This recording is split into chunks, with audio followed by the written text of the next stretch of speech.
my gosh, my bike is broken. What's up YouTube, Penny Chunk Fitness here. Today I'm here to tell you that my Hygge frame is broke. And if you've seen my previous videos of the unboxing bike build for the Hygge, you've seen that I've really put my heart and soul into building the bike. And initially I built it up using mechanical components, including Shimano 105 components.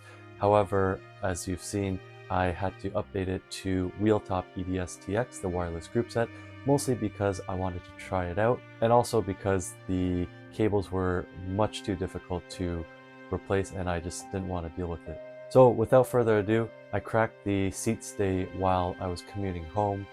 Unfortunately, I was clipping into my shoe and my right foot was already clipped in, and as I was leaving from a stoplight, I was trying to clip in my left foot, and as I was pushing down with my right foot, my left foot was on the pedal, it was on its way up, and unfortunately my heel twisted and actually ended up hitting the rear seat stay, and it impacted the seat stay, and then as I was pedaling down with my right foot, it basically crunched it. I heard the crunch and I thought, oh no. And sure enough, I crossed the street, looked down at my bike, and the seat stay was cracked. These bikes are probably not meant for impact like that, and at that force, I will have to say that my pedal stroke was probably pretty strong, and as it was rotating and my right foot was really pushing down. So nevertheless, it was quite a sad moment for me. Now, a disclaimer here, I did ask Hygge and they've mentioned that they haven't seen this issue before. All the number of bikes that they've sold, they have pro teams racing these bikes as well, so I have been riding it quite hard and commuting. Now, this was a very unfortunate event and this was of my own fault. Luckily, they are sending me a replacement frame, and this will be an EPS molded frame, so they are working on an updated version, so shout out to Hygge. But in the meanwhile, I was out of a bike and I do use my bike to commute to work. So I jumped onto Kijiji and Facebook Marketplace, and I was lucky enough to find a replacement bike. I saw the ad, responded right away, and picked it up the night of. And I did end up finding a 2012 Scott CR1 Team edition for $400 Canadian, which is less than 300 USD. So I was really lucky to pick this up. Now, for a 12-year-old carbon fiber road bike, this was a steal. It has Shimano 105 components. Now, it is a 10-speed.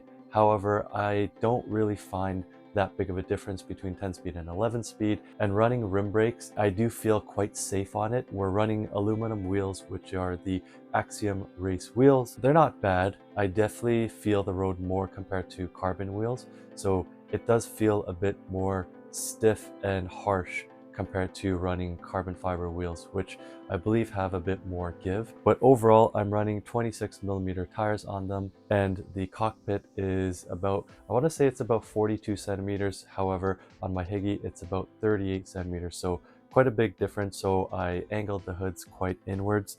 And in terms of the stem, I did change out the stem from the original 110mm. I wanted an additional reach for my longer torso, so I jumped on to Kijiji and bought a $20 stem that is the Easton EA70 130mm stem. The cables are external, so it's really easy to maintain and deal with. Everything's easy to swap out.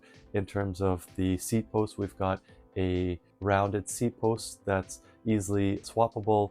The stem is completely configurable as well, which is really nice to see, because compared to the modern aero road bike, which doesn't have the flexibility, you'd basically have to buy the stem handlebar combo as one. So the old road bikes, they're really customizable in terms of size and shape, so that's really beneficial in terms of that perspective. Overall, for a 12-year-old bike, this rim brake bike is such a blast to ride. I did ride when I was up in Huntsville, and it was honestly, climbing was easy. It was lightweight. It's not quite as lightweight as the Hygge road bike. However, if I swapped out the wheels for some carbon fiber wheels, I'd probably get down to similar weight. But yeah, overall, a 12-year-old carbon fiber road bike is top notch. And if you can find a deal used on Facebook Marketplace, Kijiji, etc., I highly suggest you do that as your first road bike, or even as a beater or commuter road bike. You do have to look out for carbon fiber being used because, you know, they could have been in an accident or there could be a crack, etc. Like my Hygge, which I will definitely not be selling. But anyways, I do like that the Mavic Aksium race wheels are quite quiet compared to carbon wheels, the hub sound, and it kind of allows me to listen to the road better as well as listen to nature and my surroundings. So it does have that. Do the aluminum wheels look as good as carbon wheels? I wouldn't say so. However, it's been such a blast to ride. Looking forward to riding more on this, at least until I get my Hygge replacement. I might keep this bike or I might resell it. We'll see what happens. Staying on two wheels, riding is what it's about. Thank you so much for watching. Please like, comment, subscribe. Let me know in the comments below if you have an older rim brake road bike or what you're riding. Have you tried the Scott CR1? What deals have you found on Facebook Marketplace, Kijiji, etc., or the classifieds? Let me know in the comments below. This bike rides just as well as modern bikes, in my opinion, at least for the type of riding that I'm doing. Until next time, keep riding and have a good one.